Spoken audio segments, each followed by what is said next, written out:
Welcome back to Pete's Dugout. This is episode 22 of my FIFA 23 career mode with Coventry City, and the inevitable has happened. You will all, of course, know by now that Victor Gyökeres has moved on from the Sky Blue of Coventry and will now lace his boots for Sporting CP.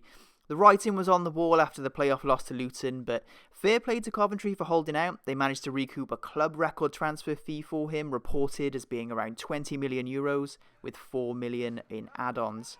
I think they've got themselves a good replacement as well, with Ellis Sims coming in. The talented youngster came in for $3.5 million from Everton, and he looks promising.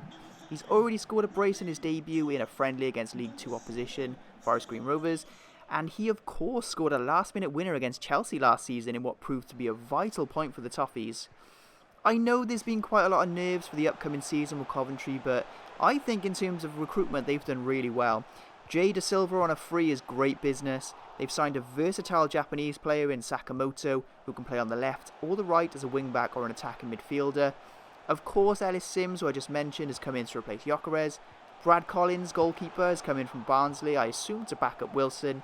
And the latest signing from Swansea is defender, I'm going to get his name wrong, Latibordier? Look, losing Gyökeres, Norton, Cuffy and Doyle is a blow, of course it is, but I think there's reason to be optimistic, especially when you think about Callum O'Hare returning from injury, who you'll notice made his return against the Sky Blues in today's episode. And the big question that I have going forward is this: do I try and sell Gyökeres in the January transfer window for realism? I know I'm not following the exact Coventry team for sort of player for player, but as the star player in this team, it seems a bit strange to keep him after he's been sold. The funny thing is, I actually had an offer from Sporting back last season, and I don't think I even showed it on video because I thought, oh, that's a bit unrealistic, but what do I know? I'm happy to see what you guys think, and I'll scout some replacements just in case, but I'm leaning towards selling, and maybe I can try and get him to Portugal. So we pick things up against Leeds United, who currently sit 8th place after 2 games, and we of course find ourselves in 17th after a loss to Man City to open the season and an entertaining draw with Villa. I've already mentioned that Callum O'Hare is starting for Leeds today, matching up against his old club, and let's not forget that we have a debut of our own. Yes, Pershers, who we signed last time out for a record fee, is starting alongside Panzo in what is hopefully going to be a solid partnership. So we opened the scoring after the quarter hour mark with a lovely half volley from youngster Thomas, and just before the break we made it 2. All started with a cool as you like back pass from Kim to avoid pressure. New man Shears plays in Hamer, and Captain Fantastic does the rest. Leeds would try and get themselves back into the game through O'Hare just before the half-time whistle, but his powerful shot is tipped around the post by Leno. So it's 2-0 at the break, and after half-time, I really wanted to put our foot down. Too often last season we let Leeds slip or just started the second half on the back foot. So I told the lads to be positive, knock the ball around and get forward, and that's exactly what we did. Richards finds himself in space down the left after some neat passing, and he bursts forward. Confidence brimming, he sets himself and crashes it into the net. Top bins, with Meslier standing no chance at all. 3-0 to the Sky Blue Army, and that's surely game over. I've got to be honest, I'm so happy with the signings I've made to this point. Everybody that's come in has improved the team, and I finally feel like most of our positions are strong. I do need a long-term solution to the right-back problem, but that's something that I can address in January when I hopefully have some more funds to play with. Leeds did put a goal back just before the final whistle, which was a real shame to be honest, because Panzo and Shears had done really well in their first game together and deserved a clean sheet. You'll also notice that O'Hare picked up an injury after an aerial duel with Bidstrup and teammate. The grass isn't always greener. I'm joking of course, but I did have to keep in this clip of him limping away after the final whistle with his hands on his hips thinking, what have I done? So 3-0 is your final score, and that's our first win of the season ticked off in convincing fashion. But just after the game, we see that Youth Academy graduate Lucas Keith is off on loan to FC Andorra, and I was back in the market for a second choice striker. Don't panic, I'm still all in on Luke Walton, and he will continue to get game time, but at the moment he's rated, I think it's 68 overall, and we have a long Premier League season and the Europa League to worry about, so to take the pressure off the young lad, I had to make a sign-in. And after looking around the Premier League, I noticed that Arsenal are stockpiling strikers. They've got Osimhen, Nketiah, Jesus, and that left Balogun with no chance for game time. He, of course, made quite a statement for himself last season in France, scoring 21 goals in 37 games, but he finds himself down the pecking order at the Emirates, so I decided to make a loan bid for him, and he will become our backup to, and may even partner, Gyökeres during certain games. Clever bit of business there to bring in a talented youngster, and if he impresses, I'll look to make the deal permanent. So he'll take the 25 shirt, and that will conclude our signings for the window. So a quick look at the team now, and like I said earlier, I'm so happy. My aim for this season was to deepen squad depth, and I think I've most certainly done that. Each position has healthy competition, and there's a good blend of youth and experience as well. Don't worry about the players that have the thumbs down on contract renewals, as I've sorted that off cam. And just before the window shuts, we also did make one more sale.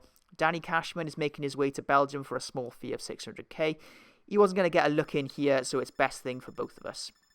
So that'll do it for the first Premier League transfer window, and I'll quickly show you the youth academy as well.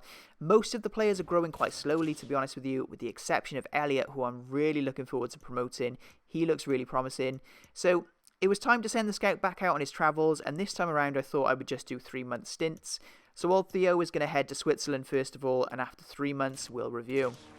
So for the second and final game of today's episode, we are back home against our nemesis Leicester City. For those that may not remember, we had 2 massive battles in the Cups against them last season, losing in penalties in the Carabao Cup, I should say, and then getting our revenge in the FA Cup. So Balogun looks to make an impact from the bench in this one in what was an otherwise unchanged side, and I know I spoke about this in a video before it happened, but I didn't actually expect Leicester to go down.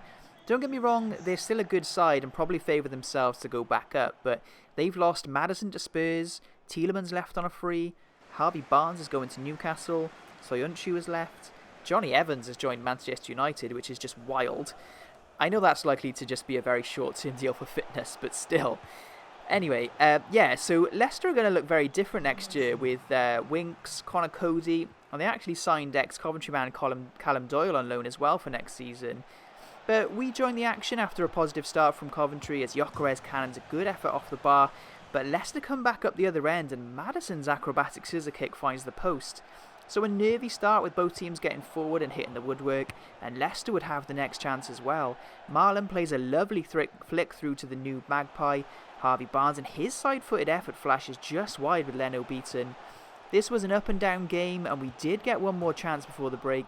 Thomas gets forward and Hamer times the ball to Nelson. He takes a touch, and for the second time in the game, we hit the crossbar and the ball sails away to safety. So it's 0-0 at half-time, and after the break, Balogun came on for Thomas, who picked up a knock, and we revert to a classic 4-4-2 formation with the debutant partner in Gyökeres up top. And he would get himself involved in this lovely team goal as well.